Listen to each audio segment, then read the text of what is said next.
Rosemary Kelanic is the director of the Middle East program at Defense Priorities. She's also the author of Black Gold and Black Male Oil and Great Power Politics. She joins us live now. Rosemary, it is so good to have you. I think it's been a while since we've spoken, but just in terms of, your assessment of the only way in which the US is going to sort of end this war, do you think the only way out is with Iran gaining either some or all control over the Strait of Hormuz? Is that the only way that this war is going to come to an end, Rosemary? Yes, I think so. And that's been my view for a long time. And I think more and more analysts are coming to the same conclusion. And the reason is that Iran has demonstrated for months now that just by threatening attacks on tankers or other ships, or by doing limited attacks, ones that don't even sink these vessels, they can throttle shipping through the Strait of Hormuz enough to really cause a deficit in global oil markets that's been depleting inventories over time. And no matter what kinds of military missions the US has done to try to shuttle oil through Hormuz, we have been unable to reopen it fully with military power alone, given the Iranian threat from drones and missiles and attack boats, et cetera, et cetera. So, Iran has demonstrated it can threaten traffic through the strait. It can do it indefinitely. It can do it cheaply.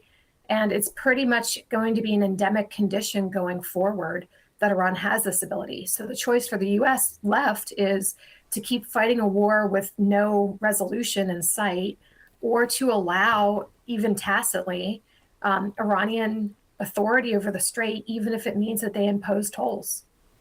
And speaking of those possible tolls, this agreement that is being negotiated between Iran and Oman, we don't know 100% what is in it, but according to reports, it's this idea that ships would essentially enter the strait through the Iranian route and they would exit the strait, basically hugging Oman, like going sort of close to Oman. And that there would be, they're not calling it tolls, but they're calling it service fees for security. Right. Just explain to us first and foremost Iran's thinking with that sort of strategy, this idea that they would enter one way and exit via Oman.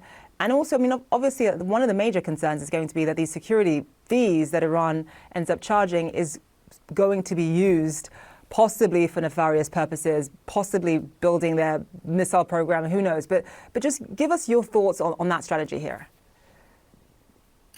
Yeah, so the strategy, in some ways it actually makes me optimistic from a Western perspective that Iran wants to bring Oman into this arrangement to begin with, right? They're not saying we're going to be in charge. We're not going to split authority with anybody. We're not going to allow anybody else to charge tolls, et cetera, et cetera. They are trying to do some kind of cooperative framework with Oman, an Arab state in the region.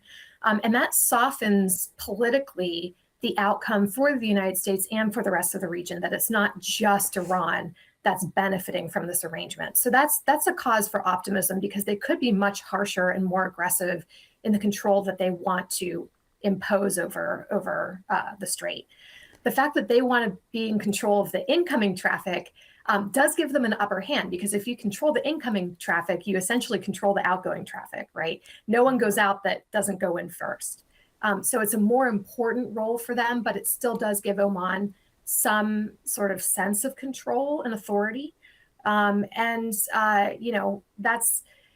It could be a lot worse, put it that way. It could be a lot worse Okay. in terms of Iran cementing its leverage. It could always be worse, right? Like, that's sort of a general rule of international politics. It could always be worse. It could always be worse. But just in terms of the security fees or the tolls that Iran may end up imposing, that is very tricky, because once you introduce tolls, it is very difficult to not introduce tolls anymore, to sort of then say to Iran, actually, we don't want you to introduce tolls anymore. Once you've said yes to that, you can't easily climb down from that. Absolutely. And that's what Iran is counting on, I think, right? They don't just want the income. The income would be nice. It's important to them. It could be anywhere from $8 billion to $15 billion a year, according to various estimates. That's not chump change, but considering that Iran has suffered, by some estimates, $300 billion of damage from Trump's war and the U.S.-Israeli airstrikes, it would still take them almost 30 years to get back to zero, to break even, right? Just on reconstructing their economy. So it's, it's favorable to Iran in certain ways. In the larger context, it's a drop in the bucket for what Iran can get. But yes, once you put the taxes on, and this is a tax, right? This is essentially Iran imposing security authority and charging a tax for using the strait. And once you do that, it's pretty hard to remove. Not only is it hard to remove, but then it sort of sets a precedent for other parts of the world, doesn't it? It could, although I don't think that the precedent argument is as strong as people think it is, because Hormuz is just so different from everywhere else, right?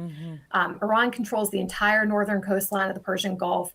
The Strait of Hormuz is 100 miles long. That's a 100-mile-long gauntlet that ships have to run under Iranian fire. The cargo that's passing through, oil, is so important for the global economy.